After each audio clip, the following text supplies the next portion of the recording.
If you've lived in the Bighorn Basin for very long, you may know the story as well as I do. According to the Powell Tribune and the Walsh's Facebook posts, in December of 2019, Matt and Shayla Walsh received the earth-shattering news that their 2-month-old daughter, Riverlyn, had leukemia. While this would be extremely nerve-wracking for any family, it was especially so for the Walshes, as they were going into the coronavirus shutdown, which would lead to an extreme shortage in blood donation, which, according to the Leukemia and Lymphoma Society, blood transfusion is essential in treating leukemia. A quote from Matt Walsh reads, "The reality is Riverlyn would have died without a transfusion. Thankfully, due to the fidelity of her doctors and donors, Riverlyn is doing very well today. However, this was not a guarantee. There needs to be a greater understanding of the need for blood in America and also an understanding on the shortage that has developed in the blood donation through the coronavirus shutdown. And us eligible donors need to be willing to donate to meet this shortage.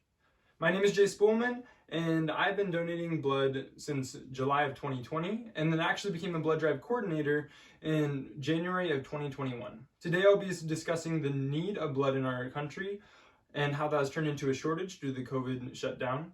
Then I'll be discussing the causes of the COVID shutdown, as well as causes that lead people to personally not want to donate. And finally, I'll be clarifying the statistics around the safety of blood donation, how to prepare to donate blood, and the different types of donation processes so you can best utilize your donation. There's always been a need for blood in America. According to Vitalant, 29,000 units of red blood cells, 6,500 units of plasma, and 5,000 units of platelets are needed every single day in the United States. And blood donation facilities were able to keep up with this need through faithful donors up until the coronavirus shutdown. According to the American Red Cross, as cited in the National Center of Biotechnology Information, by March 17th of 2020, 2,700 drives had been canceled. To put this into perspective, my drives typically average 35 to 40 donors. When multiplied by 2,700, this comes out to be 95,000 to 105,000 donations that simply never went collected. Keep in mind, this is by the Red Cross alone, not even accounting for the various blood donation facilities nationwide. Also keep in mind that this is only 6 days after the World Health Organization has declared the coronavirus a pandemic. This shortage continued throughout 2020 and through 2021 through the Delta variant. And by September of 2021, the American Red Cross had reported that they were seeing the lowest levels in donations since 2015, and how the month before, in August, in some of their blood products, they only had a half-day supply. This is extremely dangerous, and was only exacerbated by the FDA's blanket deferrals.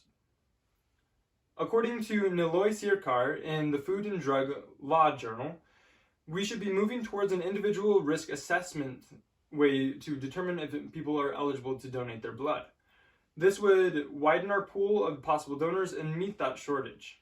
Thankfully, according to Advanced Study, which is a group of different donation centers that are working together to determine if individual risk assessment is a legit way to determine if a blood donor should be eligible, we will be getting an answer relatively soon. And with the pass of this into FDA policy, then this could, like I said, greatly larger our pool of possible donors. The cause of the coronavirus shutdown is very evidently, the cause of the shortage, is very evidently the coronavirus shutdown. And there are two main causes that went into the coronavirus shutdown. The first being the oversensitization of media causing a panic, or the other being a lack of government action in the early stages of the pandemic. Whichever side you fall into, the point of the matter is that people were unable to donate and unable to do so while feeling safe. In order to address both of these, we need to critically be analyzing our media consumption, along with being able to listen to professionals on how to be safe going about this. In my personal experience, I have found that people are more attracted to donating blood through a personal fear of blood donation. In a quote by Gage Dunsey, a person who declined to donate blood at one of my drives, he says, "As a person with a low blood sugar problem, it can be difficult, if not dangerous, to give blood without knowing how to prepare for it."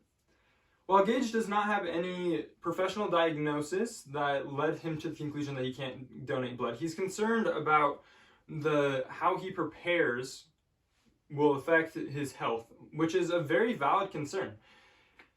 However, it can easily be addressed through education on the preparation and the safety that goes into blood donation. With these as our causes, our solutions become very evident. The first solution being education on the safety and preparation that goes into it, and then actual action on those eligible donors' part to meet the blood supply, and a little information on how they can best utilize their donation through the type of donation is also helpful. According to the Blood Transfusion Journal, 0.2% of donors have a vasovagal reaction to blood donation. A vasovagal reaction is simply feeling lightheaded, a drop in blood pressure, feeling nauseated, possibly even fainting. And an additional 1% of donors have other minor symptoms to blood donation. This is an extremely low percentage compared to what most people would expect for blood donation.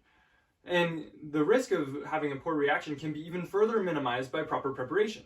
According to the Mayo Clinic, there are 3 main ways that you can prepare for a blood drive, for a blood donation. The first being well rested, the second, well hydrated, and the third, eating a low-fat, hearty meal before you donate. With these preparation techniques, you can also supplement this by advice that I got from Sherry Houston, a representative from Vitalant. She recommends to eat a sugary snack before you donate so that your blood sugar levels will be higher when you donate. So when you do get a drop in blood sugar, your body doesn't have as dramatic of a reaction. With these preparation techniques in place, your risk of having a poor reaction to blood donation goes down significantly. You also may want to consider a different type of donation rather than just whole blood if you know your blood type. However, if you don't, whole blood donation is still extremely useful and very versatile in its uses. According to Vitalant, you can best utilize your blood if you know your blood type. So if you have O positive, O negative, A positive, or B positive blood, you may want to consider double reds. This is where they take out twice the amount of red blood cells and use it to treat sickle cell anemia patients as well as leukemia patients like our friend Riverland. This is what I personally do, as I have O positive blood. If you have AB positive, AB negative, A positive, or B positive blood, then you may want to consider a platelet donation. These donations are used in treating chemotherapy patients and open heart surgery patients. If you have AB positive or AB negative blood, you may also want to consider a plasma donation, as they treat burn victims as well as people who have clotting disorders such as hemophilia. The main purpose in doing these different donation types is to better meet the need of the patients and to also better maximize the use of your blood to meet the shortage.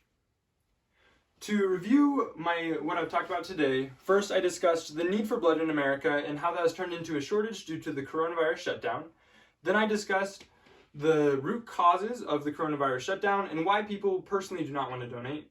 Finally, I clarified the statistics surrounding the safety of blood donation, how to prepare for it, and the different types of donation where you can best utilize your blood.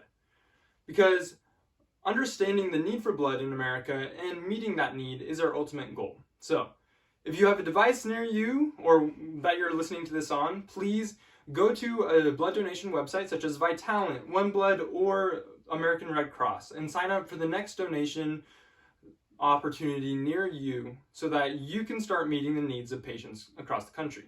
If you have any questions, please feel free to email me at my school email, and I'd be more than happy to answer any questions you have about troubleshooting, technical difficulties, or the blood donation process.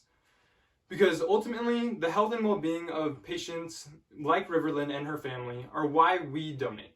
Thank you.